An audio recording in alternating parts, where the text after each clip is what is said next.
America ಅಧ್ಯಕ್ಷ Donald ಟ್ರಂಪ್ಗೂ ಕೂಡ ಹನಿ ಟ್ರ್ಯಾಪ್ನ ಆತಂಕ ಶುರುವಾಗ್ಬಿಟ್ಟಿದೆ. ಚೀನಾದವರೊಂದಿಗೆ ದೈಹಿಕ ಸಂಪರ್ಕ ಇಟ್ಕೊಳ್ಳಬಾರದು ಅಂತ ಹೇಳಿ ನಿಷೇಧವನ್ನು ಹೇರಿದ್ದಾರೆ. ಅಲ್ಲಿ ವಿಷಯ ಏನು ಅಂದರೆ, ಚೀನಾದಲ್ಲಿರತಕ್ಕಂಥ ತನ್ನ ಅಧಿಕಾರಿಗಳಿಗೆ ಕಟ್ಟುನಿಟ್ಟಿನ ನಿಷೇಧ ಹೇರಿರೋದು ಡೊನಾಲ್ಡ್ ಟ್ರಂಪ್. ಚೀನಾದಲ್ಲಿ ಬಹಳ ಹುಷಾರಾಗಿರಿ, ಚೀನಾ ಪ್ರಜೆಗಳೊಂದಿಗೆ ಯಾವುದೇ ಕಾರಣಕ್ಕೂ ಪ್ರಣಯ ಹಾಗೂ ದೈಹಿಕ ಮಿಲನದ ಸಂಬಂಧ ಇಟ್ಕೊಳ್ಬಾರ್ದು ಅಂತ ಖಡಕ್ ಆದೇಶ ಹೋಗಿದೆ. ಯಾಕೆ ಅಂದರೆ, ಅಕಸ್ಮಾತ್ ಅಮೆರಿಕದ ಅಧಿಕಾರಿಗಳು ಅಲ್ಲಿರ್ತಾರೆ, ಇಲ್ಲಿ ಸಂಬಂಧನ ಹತ್ರ ಇಟ್ಕೊಳ್ಳೋದು, ಆ ಮೂಲಕವಾಗಿ ಅಮೆರಿಕದ ರಹಸ್ಯಗಳು ಎಲ್ಲಿಗೆ ಸೋರಿಕೆ ಆದರೆ ಗತಿ ಏನು ಅಂತ ಒಂದು ಆದೇಶವನ್ನು ಅವರು ಕೊಟ್ಟಿದ್ದಾರೆ. ಇಲ್ಲಿ ಅಮೆರಿಕದ ರಾಯಭಾರಿ ನಿಕೋಲಸ್ ಬರ್ನ್ ಈ ಸೂಚನೆ ಕೊಟ್ಟಿದ್ದಾರೆ. ಇದು ರಾಜತಾಂತ್ರಿಕ ಸಂಬಂಧಕ್ಕೂ, ಕುಟುಂಬದ ಸದಸ್ಯರಿಗೂ ಮತ್ತು ಸೆಕ್ಯೂರಿಟಿ ಕ್ಲಿಯರೆನ್ಸ್ಗೆ ಕಾಯ್ತಾ ಇರತಕ್ಕಂಥ ಗುತ್ತಿಗೆದಾರರಿಗೂ ಕೂಡ ಅನ್ವಯವಾಗುತ್ತೆ.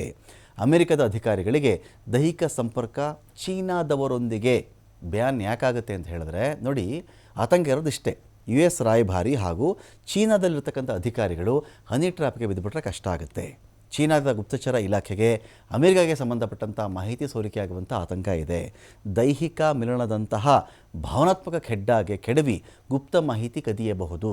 ಚೀನಾ ಮತ್ತು ಅಮೆರಿಕದ ನಡುವೆ ಶೀತಲ ಸಮರ ಹಲವು ವರ್ಷಗಳಿಂದ ಇದ್ದೇ ಇದೆ. ಟ್ರಂಪ್ ಅಂದ ಮೇಲಂತೂ ಇದು ವ್ಯಾಪಾರ ಒಪ್ಪಂದಗಳ ಕುರಿತಾಗಿ ಇನ್ನೂ ಕೂಡ ಜೋರಾಗಿಬಿಟ್ಟಿದೆ. ಹಾಗಾಗಿ ಸುಂಕ ಸಮರ ಕೂಡ ಒಂದು ಕಡೆ ಶುರುವಾಗಿದೆ. ಇಲ್ಲಿ ಎಲ್ಲ ಕಾರಣದಿಂದ ಹುಷಾರಾಗಿರಿ ಅಂಥೇಳಿ ಟ್ರಂಪ್ ಎಚ್ಚರಿಕೆಯನ್ನು ಕೊಟ್ಟಿರೋದು.